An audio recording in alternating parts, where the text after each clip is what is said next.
दोस्तों, यह सवाल थोड़ा कड़वा है, पर हर इंसान के दिमाग में एक ना एक बार जरूर आया होगा कि संबंध बनाते समय स्त्री पुरुष में से सबसे ज्यादा आनंद किसे मिलता है। यही सवाल युधिष्ठिर ने भीष्म से पूछा। तो दोस्तों, यह सवाल का जवाब भीष्म ने क्या दिया, चलिए जानते हैं। पूरा वीडियो जरूर देखना, क्योंकि अधूरा ज्ञान बहुत खतरनाक होता है। महाभारत में मानव जीवन से जुड़े कई पहलुओं की चर्चा है। युधिष्ठिर को एक सवाल काफी लंबे समय से परेशान कर रहा था। सरसैया पर लेटे मृत्यु की प्रतीक्षा करते भीष्म से उन्होंने यह सवाल पूछा। युधिष्ठिर ने भीष्म से पूछा कि सहवास के दौरान स्त्री पुरुष में से मिलन का सुख किसे ज्यादा होता है। यौन क्रियाओं के दौरान ज्यादा आनंद कौन प्राप्त करता है। तब भीष्म ने उत्तर दिया, इस सवाल का जवाब देना कठिन है जब तक कि स्त्री और पुरुष दोनों का अनुभव किसी को एक साथ ना हो। फिर भीष्म ने कहा, युधिष्ठिर, तुम्हारे इस प्रश्न का उत्तर भंग स्ववना और सकरा की कथा के जरिए ही दिया जा सकता है। अपने सवाल का जवाब पाने के लिए मेरा बात ध्यान से सुनो। बहुत समय पहले भंग स्ववना नाम का एक राजा रहता था, लेकिन उनके कोई पुत्र नहीं था। पुत्र की चाह में उस राजा ने अग्नि अनुष्ठान किया। हवन में केवल अग्नि देवता का आदर हुआ था, इसलिए देवराज इंद्र काफी क्रोधित हो गए। इंद्र अपने गुस्से को निकालने के लिए दंड देना चाह रहे थे।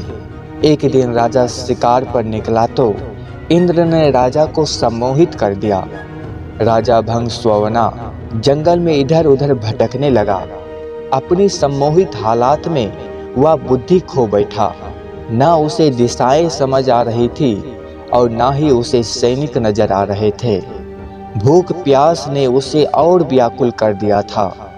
अचानक उसे एक छोटी सी नदी दिखाई पड़ी, जो देखने में बहुत सुंदर लग रही थी।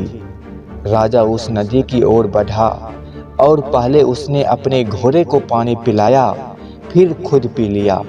जैसे ही राजा नदी के अंदर प्रवेश किया, पानी पिया, उसने देखा कि वह बदल रहा है।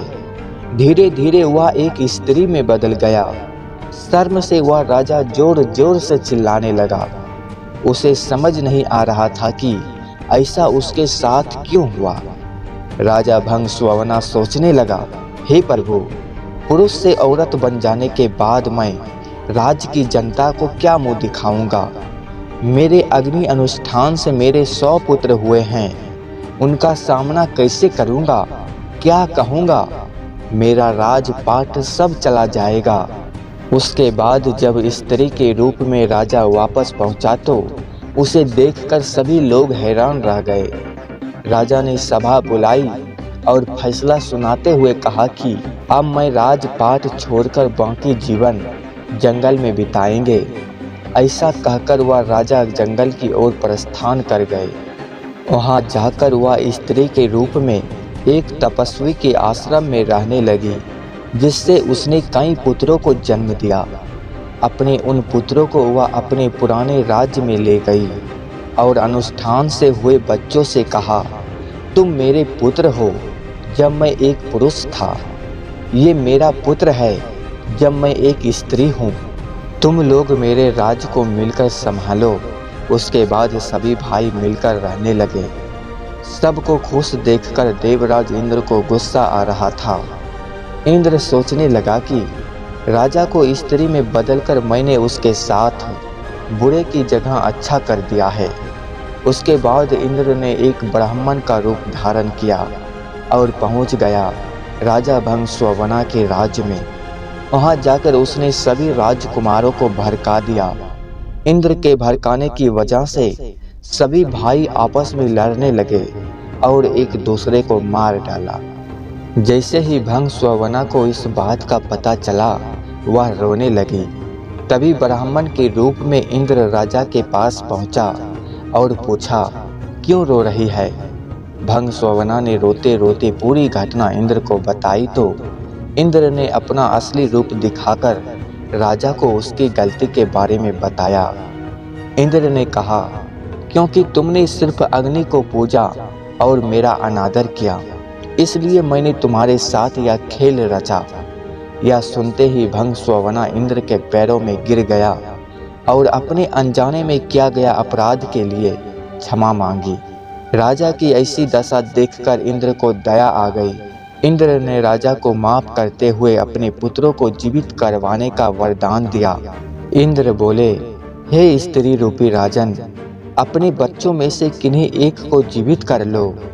भंगस्ववना ने इंद्र से कहा, अगर ऐसी बात है तो मेरे उन पुत्रों को जीवित कर दो जिन्हें मैंने स्त्री की तरह पैदा किया है।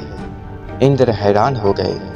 इंद्र ने इसका कारण पूछा तो राजा ने जवाब दिया, हे इंद्र, एक स्त्री का प्रेम एक पुरुष के प्रेम से बहुत अधिक होता है, इसलिए मैं अपनी कोख से जन्मे बालकों का जीवन दान मांगती हूँ। इंद्र ने राजा के सभी पुत्रों को जीवित कर दिया। उसके बाद इंद्र बोला, मैं तुमसे खुश होकर तुम्हें वापस पुरुष बनाना चाहता हूँ। पर राजा ने साफ मना कर दिया। स्त्री रूपी भंगस्ववना बोला, हे देवराज इंद्र, मैं स्त्री रूप में ही खुश हूँ और स्त्री ही रहना चाहता हूँ। यह सुनकर इंद्र उत्सुक हो गए और पूछ बैठे कि राजन, क्या तुम वापस पुरुष बनकर अपना राजपाट नहीं संभालना चाहते? तब भंगस्ववना बोला, क्योंकि शारीरिक संबंध के समय स्त्री को पुरुष से कई गुना ज़्यादा आनंद और सुख मिलता है और मैंने एक ही जीवन में स्त्री का आनंद और पुरुष का आनंद को ज्ञान प्राप्त कर चुका हूँ, इसलिए मैं स्त्री ही रहना चाहूँगा। तब इंद्र ने तथास्तु कहा और वहाँ से प्रस्थान किया। भीष्म बोले, हे युधिष्ठिर, अब आपको ज्ञात हो चुका होगा कि यह स्पष्ट है कि स्त्री को संबंध के दौरान पुरुष से ज़्यादा सुख मिलता है और स्त्री पुरुष से कई गुना ज़्यादा संवेदनशील होती है। तो दोस्तों, आपका भी सवाल का जवाब मिल गया है। अब दीजिए इजाज़त, फिर मिलेंगे अगले वीडियो में। लाइक, सब्सक्राइब, शेयर जरूर करना। आप रहस्य भरी वीडियो देखना चाहते हैं तो आप मेरे चैनल को सब्सक्राइब जरूर कर लेना और बेल आइकन को प्रेस जरूर कर दें।